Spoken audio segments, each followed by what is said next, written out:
You're listening to New Retirement Radio, brought to you by the team at Prout Financial Design. Hello, I'm your host, Certified Financial Planner, Dennis Prout. I'm Heidi Cartwright, Financial Advisor and RICP. I'm Deanne Jennings, and I'm here to share data and dive into the world of finance with you. Advisors associated with Prout Financial Design may be either 1. Registered representatives with and securities offered through LPL Financial, member FINRA SIPC, and investment advisor representatives of CG Advisory Services, a registered investment advisor. Or 2. Solely investment advisor representatives of CG Advisory Services, a registered investment advisor, and not affiliated with LPL Financial. Investment advice offered through CG Advisory Services, a registered investment advisor, CG Advisory Services, and Prout Financial Design are separate entities from LPL Financial. Dennis Prout and Nathan Prout are solely investment advisor representatives of CG Advisory Services and are not affiliated with LPL Financial. The opinions voiced in this show program are for general information only and are not intended to provide specific advice or recommendations for any individual. To determine which strategies or investments may be suitable for you, consult the appropriately qualified professional before making a decision.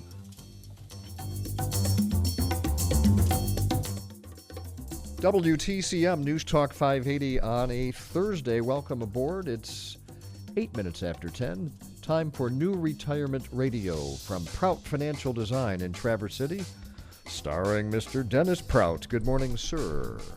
It is so good to be here on January 23rd. We're cutting a new show today. Who would have thought? We're cutting a new show. We're cutting a new show.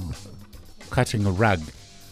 Well, it's great to be here at WTCM in Traverse City on this very snowy, not so cold morning. I've not been outside, so how are the roads and the weather out there? The roads a little bit greasy, surprisingly so, even along the main drag there on Munson Avenue and or Front, whichever you like to call it. And then let's see, what else? The amount of snow. Mm-hmm. Now, Heidi, good morning, Heidi Cartwright. Good morning. Heidi Cartwright, our own managing director. You said you had 8 to 10 overnight or so? Oh, yeah. And least? It's the light, fluffy stuff, the big flakes. Mm-hmm. So it's like not feathers. too hard to shovel, but, you throw it up and it just blows right back. Yeah. So it's a never-ending battle. Right.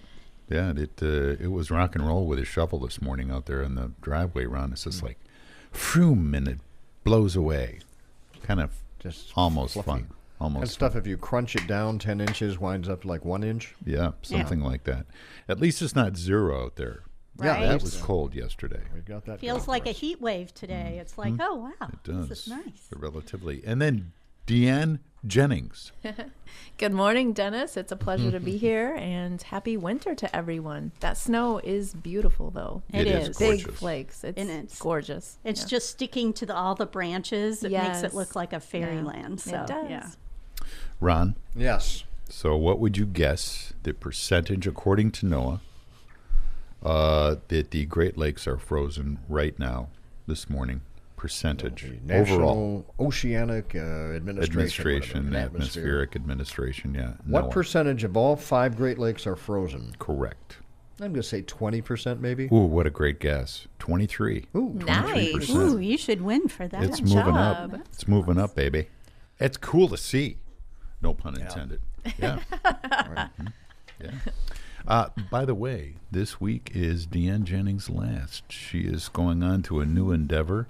And Deanne, we will miss you. Oh, thank you, very Dennis. much. It's been a great pleasure to be a part. Oh, thank you, Ron.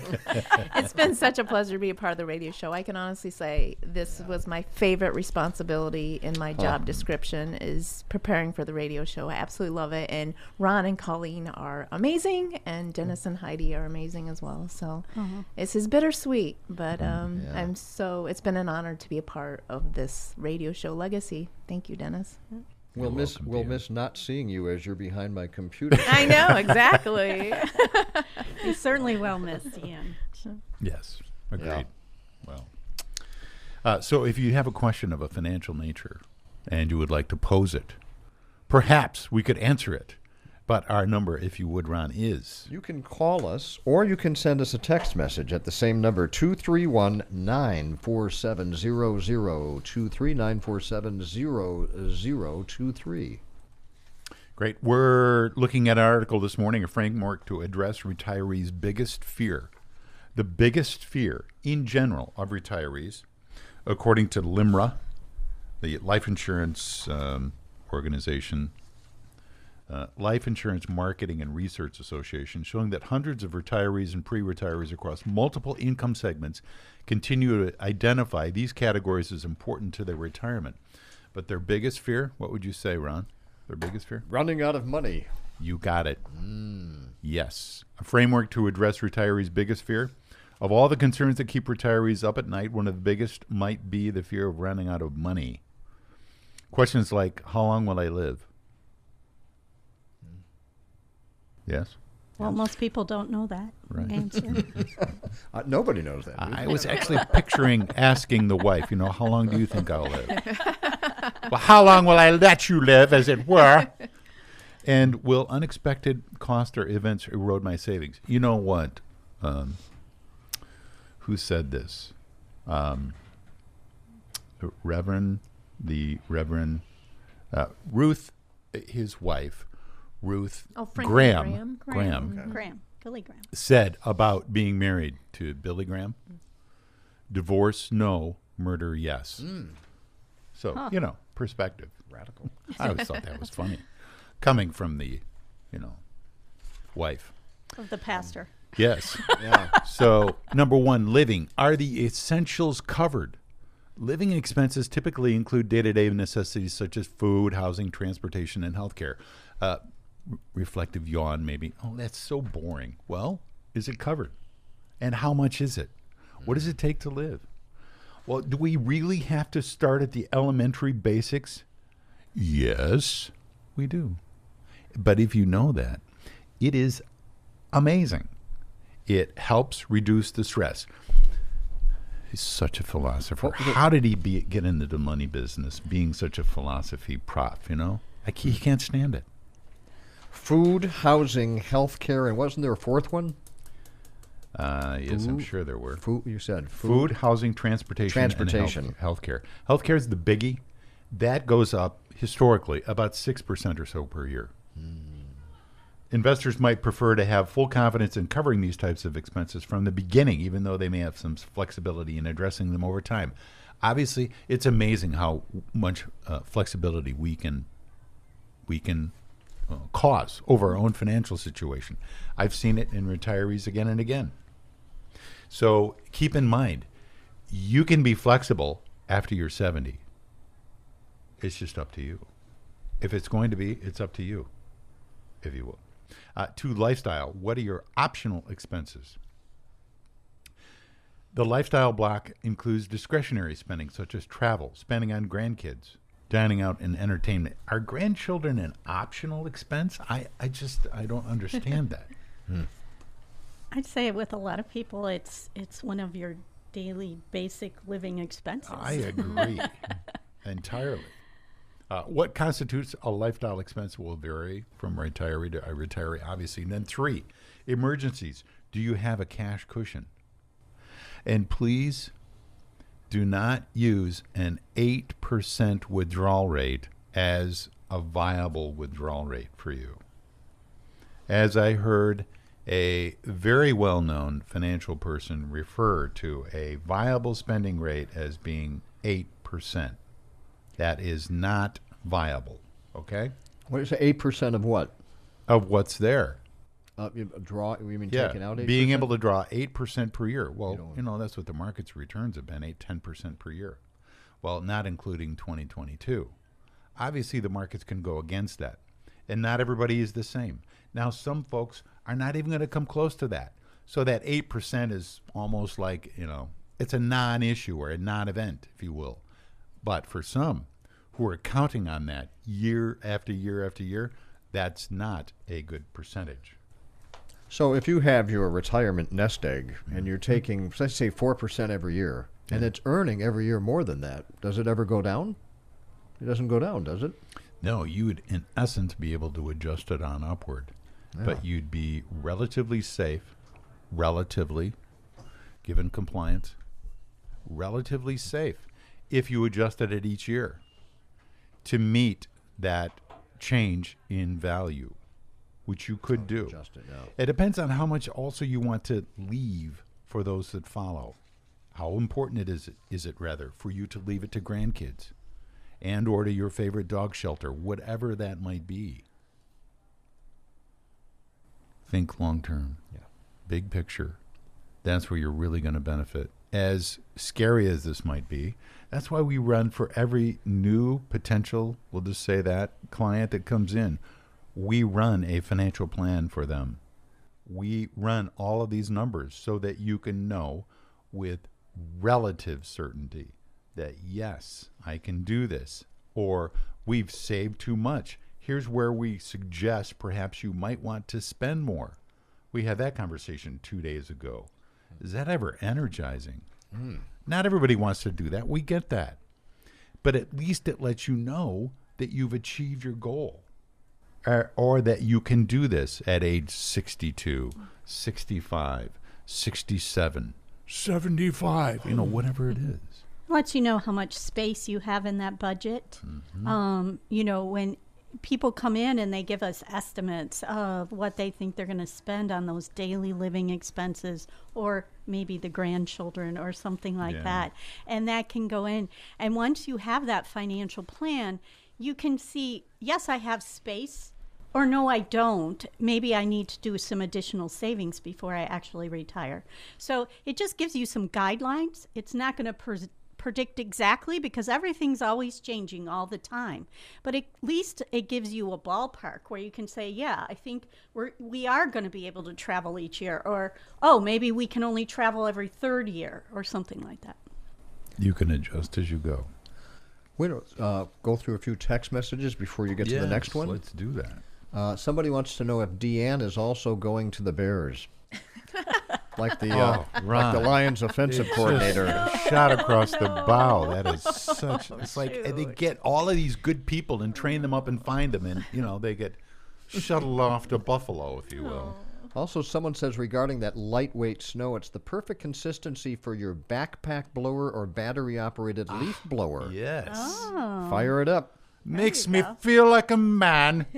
Now, here's a serious question. Yes. I turned 62 on February 3rd. I have two questions. Should I take Social Security now? Should I wait to see if Trump is going to come through with the no tax on Social Security benefits?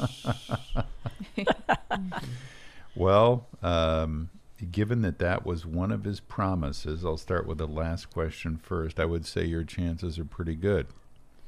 Now, we'll just give you some generals. I cannot say on the radio, whether you should collect at 62, and I will not, but I can give you some general provisos, if you will. Why did I say it that way? I don't know. So at age 62, it's going to depend on how long you intend to live. If your spouse is going to collect on your benefits, you may want to wait. So if you're going to live longer, you have longevity within your family. That's expected. You're in good health now. You may decide you want to wait. 3, do you need the income now? If you need it now, then collect it now, in general. Well, what if I don't need it, or I have other income sources, or I have a portfolio? See, those are the questions we would ask. So it depends, but there are some key components where you would want to say, yes, it makes sense to draw, or no, wait. Okay. Have you said on average, or every year you wait starting at 62, your benefit will go up 8% a year? That's correct, sir. Yep. Break-even point, if you were to wait until 70, the latest you can wait. Well, you can wait as long as you like, but at age 70 is your maximum benefit. There's no way you should wait beyond 70. We've had a few folks do that. You're hurting yourself. So, that shows the spirit of independence in this country. People really don't like to collect from what they think, it's the federal government. They don't want to do that. It's admirable, but you're hurting yourself. Now, Break-even point is about 8 to 9 years if you wait until age 70, okay? But another part of that is, again, will your spouse get your benefit or his or her own if you die? Because there's a death benefit component of Social Security that many don't discuss. So if your spouse is going to collect on yours, that would be one other reason you may decide to wait. Okay? General proviso. You betcha. There's so many layers to that, Dennis, when you're talking about Social Security. And that's why we have these, we do that financial plan, because a piece of the financial plan talks about, like, what is the best age for you to take? What's your best chance of success? What age is that you should claim? And, I mean, a lot of other things, like, maybe you have a pension. If you have a very large pension, you may not need as much guaranteed income or systematic income from Social Security to be able to meet your expenses. But maybe you don't have a pension, and Social Security will be your primary guaranteed income source. Yes. So all those discussions come into play. So an easy question to ask, there's a lot that goes into the answer. It so reminds me of the attorney I talked to years ago, who a well-known business founder in this city referred to his attorney as counselor. I'm not going to name him. And he would just call him counselor. So getting wise counsel in these situations, some of it is elementary, some of it is not. You might be surprised, but just being able to bounce that off and have those conversations, I consider to be invaluable. They really are. That's where we can come in. Okay. And one other comment regarding the basics. When you look at, you don't want to run out of money in retirement, look at your basics. Someone said, my spouse says 2 vehicles and dark chocolate are essentials. What's the opinion of the financial advisors? My opinion is 100% in your camp. I couldn't agree more. It makes my heart glad. And then, so 3, emergency. Do you have a cash cushion? Number 4, legacy. Do you plan to pass on your wealth, including the chocolate? Okay. How important are those to you? What amount would you like to leave? All those are questions that can be answered with a great financial plan. One more. Can my wife start drawing on her Social Security while mine continues to grow? Then when mine maxes out, or when I start to collect, she changes to mine because she would receive more having half of mine. Heidi wants to answer that one. Oh, okay. I do. That was a question. Yes, there are several issues there. There are 2 benefits that come into play when you're married. There is your own working benefit that you can draw on starting at 62. And there is a spousal benefit, which is half of what your spouse's benefit would be. So, you want to take whichever one is higher. And in this case, this example that we're having, yes, they could switch over to that, but by taking Social Security early, you're locking in a reduction from the full benefit, because anytime that you claim before your full retirement age, you will incur a reduced benefit depending on how many years have gone by from 62 to your full retirement benefit. So even if you collect on your benefit of your spouse later. Correct. That will even impact switching later. You're still going to have a reduced benefit because you started before your full retirement benefit. See, I was going to say that, but I just decided to let Heidi say it for me. It can get pretty tricky. It can. So we want to discuss Heidi's article. One Roth IRA rule that should be dispensed with, according to Sarah there at Ed Slot. Yeah, so as we all maybe have heard, we have a new administration in power. People might have heard about it. It's been a couple of days.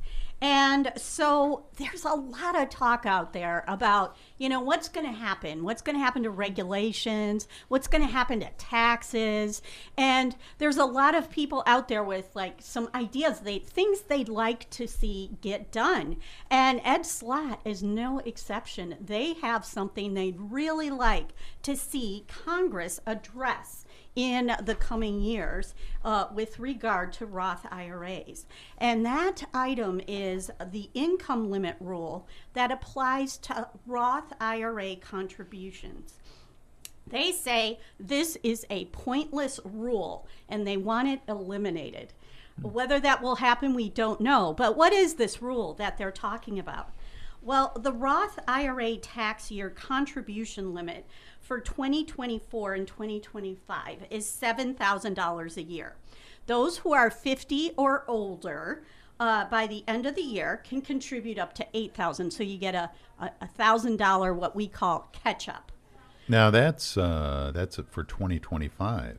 2024 and 2025 was the same. They're the same. Yes. Okay, good to know. Thank Okay. you.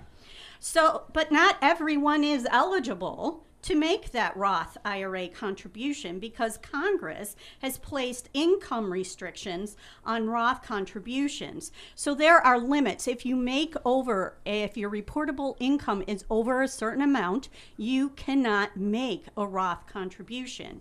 So in 2025, the lower end of the phase-out range for married is $236,000, and for singles, it's $150,000. So some people out there may have paychecks that exceed that amount, and then they can't make these Roth contributions. So in essence, a discrimination against those who are higher earners and their ability to make a Roth contribution. Right. So there's several reasons why the new Congress should make the Roth IRA contribution income limits, stop that limit and get rid of it. One is there is a way for people who make excess of those limits that we talked about to be able to contribute to a Roth IRA, and that's called the backdoor Roth IRA contribution. This is an easy workaround. You simply make a non-deductible traditional IRA contribution, and there's no income limits on that, and then you immediately convert that to a Roth IRA. Now, there are a lot of rules that go along with doing this, and it's tricky and it's a lot of paperwork because you have to open the IRA, you have to open a Roth. So there's a lot of tricky things you have to do to get that to work. It's also complicated by some pro rata rules where if you have a simple or a SEP, you can get into some mathematical computations that may reduce the amount that you can put in. So they're saying this, you can still do it. It's just really complicated to do that. So it's unnecessary. And so why have that rule that causes this confusion? Now, please keep in mind, this does not apply to Roth 401k contributions or Roth 403b contributions. There are no income limits on making contributions to your Roth accounts within a qualified retirement account at work, if you will, okay? And it's almost like you've read this article, Dennis, because that's their next argument. They're like, why are we limiting people who aren't in a plan? Mm-hmm. When you're in an employer plan, there are no limits, income limits. You can go right up to the limit for the plan, whatever type of plan you have, but it's no way related to how much you make. So exactly, you make their argument for them. So they're like, why do we have this rule? It just seems to be unnecessary, and it could be easier for all and maybe encourage more people to invest in Roth IRAs for their future. It's interesting to note that those that pay the highest amount of tax as a percentage of income, or those in those higher brackets, the government would collect, it would not harm their collection from the higher income individuals at all if they made a Roth contribution, because they still have to declare income on that amount, even though it's contributed to a Roth. So I just don't understand it. In essence, to me, it's simply a way for a politically correct Yeah. tax policy is what that is. Well, it is the government. So usually when people say I don't understand why that rule exists, I'm always like, well, there you have it. Understand the politics behind it. So they say if you have money and you make too much money, you can't put it in that envelope. You're disqualified. But Right. if you give it to that guy and he walks around the block and hands it off to somebody else, and he comes down through the chimney and walks down the hallway and turns it upside down, and he sticks it in the envelope, that's okay. Well, I think as long as he comes through the chimney, Yeah. Yeah. does it, But- That's then the yeah, secret. The secret passage. It's like people have a loophole. Yes, there is that loophole. So, So- they've created a loophole. Why don't they just get rid of the Right. rule? Because it would just make it easier. And that's their argument. And so we will definitely let our listeners know if we see any change in this area. But that is on the wish list for Ed Slott. Is Chuck Schumer's middle initial actually? No, it's not it. Okay, that's from one of the breaks that we had. I was just curious. All right, let's do stats next. Okay. Let's hit those, and then we're going to go to the 24 biggest tax rules regarding IRAs. Yes, Deanne, please. All right, the stats for this week. Chinese investment is slowing down. Chinese companies invested $960 million in U.S. companies in 2024. Is that a lot? Not really. That number was $46 billion in 2016. But two things have happened since then. The Chinese government has restricted how much money as companies can invest in foreign countries, and the U.S. regulations barred many Chinese companies from investing in American ones. Wow. And according to analysts, investments might shrink even more with potential trade war. And that source is Market Brief. People might also say that they need the money within their own economy. They're struggling Exactly. that much. Yes. Yeah, that's a good point. Renters rejoice. Median rent fell by 1.1% across the U.S. in 2024, lowering housing costs for renters across the nation. One exception, the Midwest. Oh. Isn't that interesting? Where That's big us. cities like Cincinnati, Kansas City, Minneapolis all saw their rents go up. And that source is Market Briefs. Midwest. So I wonder, does that mean people are moving to the Midwest? I don't know. We're just Probably more is. popular. More I know, demand. it's so much Fancy. fun. Grocery inflation keeps rising. U.S. food prices rose 1.8% year over year in December, the fastest rise in over a year. The reason? There are a bunch, like the bird flu is killing chickens, making eggs more expensive, plus bad weather is hurting coffee, and the cocoa harvest. And that source is Market Briefs. And Dennis, you mentioned earlier when we were talking about this, there's a disease in the cocoa plants. I didn't hear Yes, about that. in cocoa plants, there's significant disease. There was an article in the Wall Street Journal maybe 2 weeks ago about a disease that they're having really a difficult time controlling, as well as the other part of this is overregulation by governments overseas. They're trying to balance out the price that the farmers are getting for their crops. And what happened? The price skyrocketed because there were almost no crops. And now all the growers are having to accept these much lower prices from the governments that are overseeing this. Wow. So you see why the government can make a difference and the prices are low. But you wind up getting skinned if the prices go up and they're Yeah. not reacting to the market Wow. in that particular point. And this could be really sad for us as Americans because this is eggs, coffee, and chocolate. I mean, these are the essentials. I know, chocolate is really important. Yes. So, Not good. Breakfast of champions. Exactly. Chocolate Cheerios. Yeah. Chocolate covered eggs. No tariffs yet. Many experts wondered why Trump didn't sign an executive order on tariffs on Monday. And when he answered that question, Andy answered that question yesterday. Trump now says he wants to impose a 25% tariff on Canada and Mexico starting on February 1st, which would make their goods more expensive. Those two countries made up over 30% of all U.S. trade in 2024. And that source is Market Briefs. U.S. oil prices fall. U.S. oil prices fell more than 2% on Tuesday as markets reacted to two things. Trump's energy emergency that would open up more U.S. oil production, no immediate tariffs, which would have raised prices on foreign oil. And that source is Market Briefs.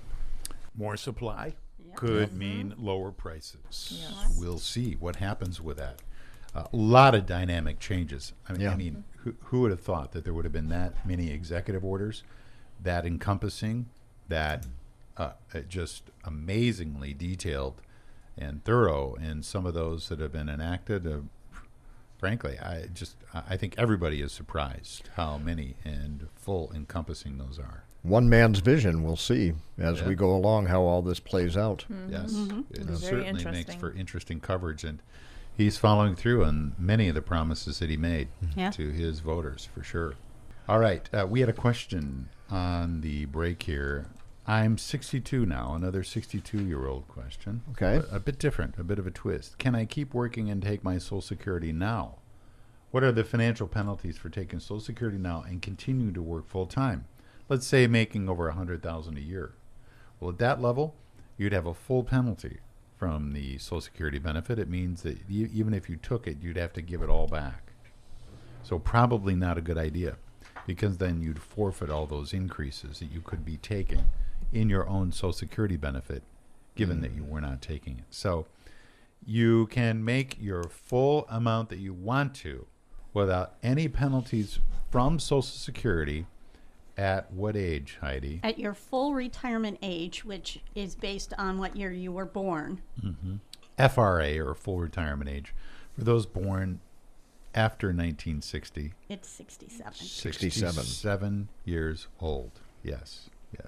So there you have it. So you will take a penalty of for every $2 that you make over the income allowed by Social Security, which is about 21,000 or so. You'll So take it's a rather $1 low. cut. Yeah. It's rather low. You'll take a $1 cut for every $2 you make over that. So if you're making $80,000 over that, that's pretty clear that you're going to take a full cut to all of your benefits. Not a good idea, as we said. So from the Ed Slott newsletter, top IRA rulings of 24. There were many listed. We're only going to discuss a few. Else we would have those snoozing. Snoozing not allowed. All right. Be careful with multiple IRAs. Why is that? Another interesting and expansive ruling was confirmed in the 2024 Final Secure Act regulations, according to Andy Ives, IRA analyst with Ed Slott & Company. If a person has multiple IRAs, so you've got an IRA at XYZ company, you've got an IRA at a mutual fund over here, over there, everywhere. Let's say there are 5. Relatively common these days. Let's say you've got held at different custodians. The total aggregated required minimum distribution for all the IRAs held by one individual must be withdrawn before any Roth IRA conversions or 60-day rollovers can be completed. So what that means is your RMDs start now at age 73. You have to take your full required minimum distribution as compiled or figured by all of those accounts, their combined values as of 12/31/24, given that we're in January now of 25. Once you've taken all those RMDs, combining again all of your IRAs, then you can do a Roth conversion. Now, why would you want to do both? I'm taking my RMD and I'm paying all the tax on that, and I'm going to increase my tax level beyond that? Why? Why, pray tell, would anyone decide to do that? Heidi? Well, you may want the future earnings on that money to be tax-free.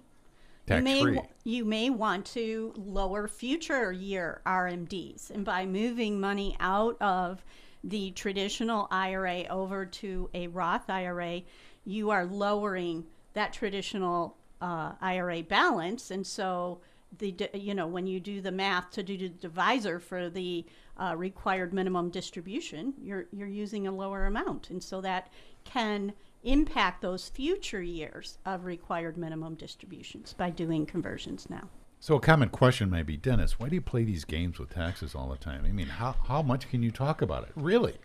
Well, given how low tax rates are today, the 12% bracket, federal bracket, is good up to about, I don't even know what it is for 25. 24, I think, was about 94,000 of taxable income. Do you really have that? I do. Just hold on one Why? note. I can't believe I'm even saying that. Of course she does. Of She course. always has all of Yes. Our A-plus students pages here and- sitting here. yeah. So the 2025 maximum taxable income at the 12% for those married filing jointly is almost 97,000 now, 96,950. Another gift. Isn't that awesome? $97,000 you're paying a 12% federal tax rate on. That is incredibly reasonable for most money to pay to make a long-time investment decision. A long-time investment decision, because any incomes that you draw under certain limitations out of the IRA are fully tax-free, and you do not have to take RMDs. You can pass it on to your spouse. She or he then would not have to take distributions. When you pass it on to your children, they do have to take distributions over a 10-year period. Well, they But don't they're have to empty it tax-free. until the end of the 10th year, and they're totally tax-free. Yeah. So it is a long-term tax play that can make sense as a diversification tool. Man, I mean, it's just Absolutely. so much to talk about in so little time. So it's just really, it can be, for many, a great way to defer some money into the future that's totally tax-free. And what if tax rates go up? What if indeed they do go up somehow or some way? Next, do we still have time here, Ron? How are we doing? We're good on time. I have a question, too, about Social Sure. Security. You want to Let's do that? Yeah. So here's someone who turned 65, and they weren't ready to start drawing their Social Security. They say they found out, though, the law said they had to pay into Social Security for Medicare. And they said that threw them for a loop because they already had their own insurance, but they still had to pay in for Medicare. But you can pay your premiums separately for Medicare. Separately from, I mean, do from you have taking your benefit. You don't have to take your Social Security Right. benefit to pay Medicare if that's what they understood, if that's what they're saying in that text. But do you have to take? Thank you, Colleen. You Appreciate it. have to take Medicare at a certain age. If you say, I like the insurance I have right now, I don't want Medicare, you still have to take it, You right? have to sign up at age 65. Okay. If you Now, don't, how there do could I be a know that penalty. you can pay it separately? Because I did 2 days ago. Aha. We have a real life I example. know. Yeah. So In the studio. In the flesh. if you have to sign up for Medicare at the right time, otherwise you could be penalized, right? Correct. Correct. All right. Right. So So I if don't, you're do part people of get a notice on that in the mail, or how do they know that? Aha. Did they get a notice? You know, I get all these cards and letters in the mail, and I don't always read all of them. Glenn Campbell. But I don't honestly recall. I just called Laverna Woodcup down at Ford Yeah. Agency, and she helped me. All right. Help me. It's always Yeah. good to seek an expert when It I'm is. dealing with Oh this my stuff. gosh. So really, consult with a qualified insurance professional regarding that Social Security and Medicare kerfuffle. When you're getting close to probably 62, which is the earliest you can collect Social Security, you got to talk to a professional or get an idea what your strategy is. Yes. 65's Medicare age, same thing.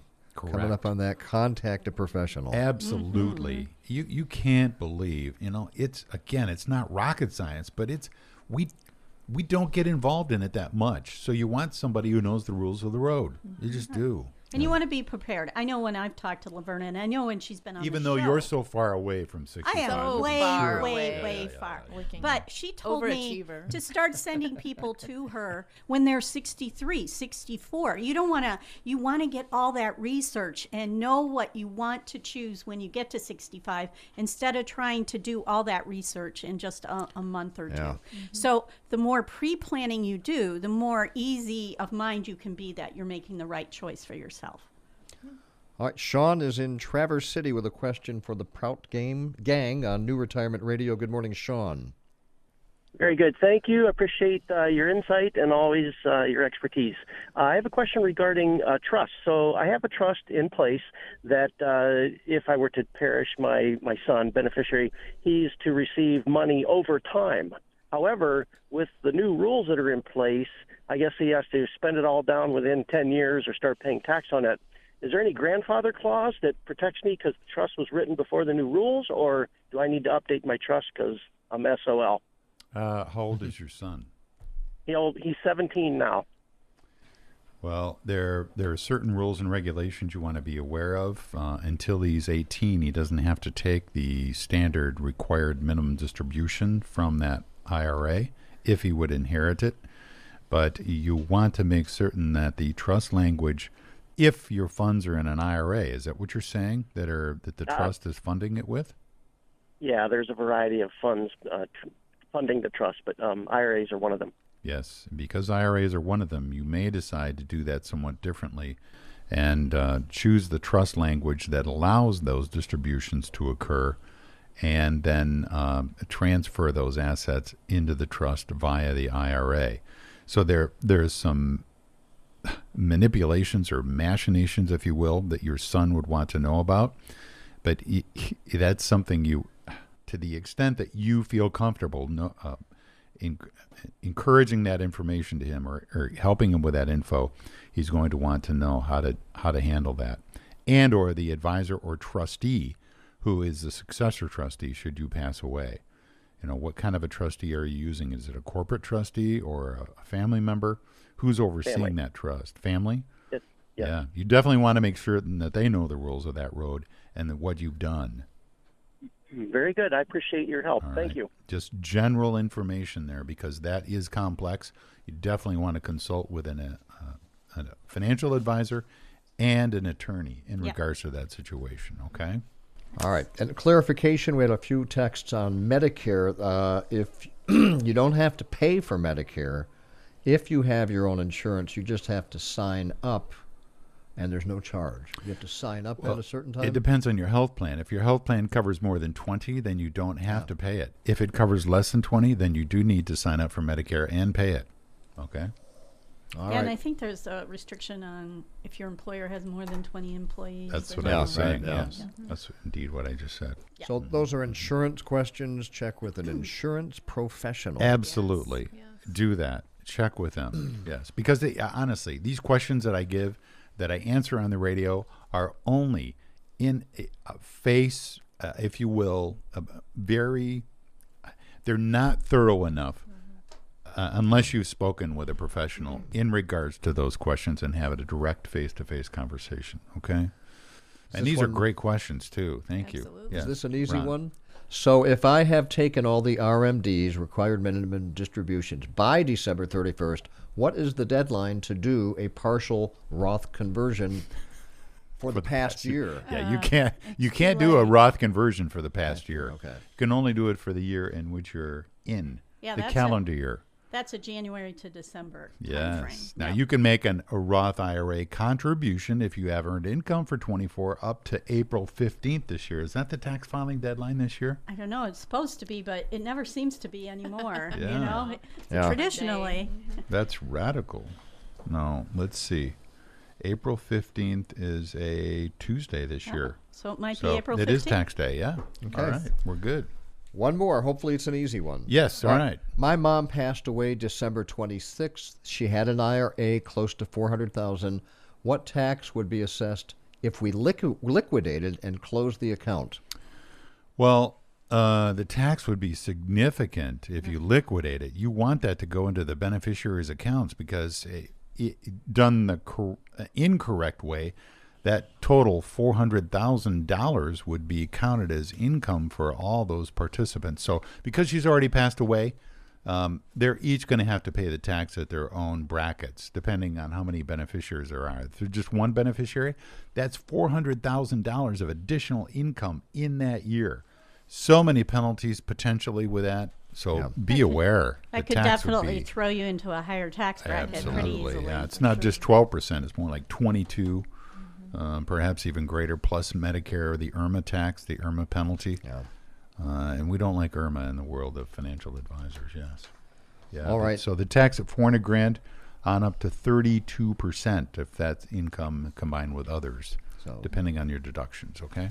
All right, we're going to wrap up here. It's New Retirement Radio with Prout Financial Design, Dennis Prout, Heidi Cartwright, Deanne Jennings. It's been real. Thank you very much. Thank you. Best wishes. We'll miss Deanne Jennings, but Yes, Dennis we and will. Heidi will be back. ProutFinancialDesign.com for any more information. Thank you all. Thanks, Ron.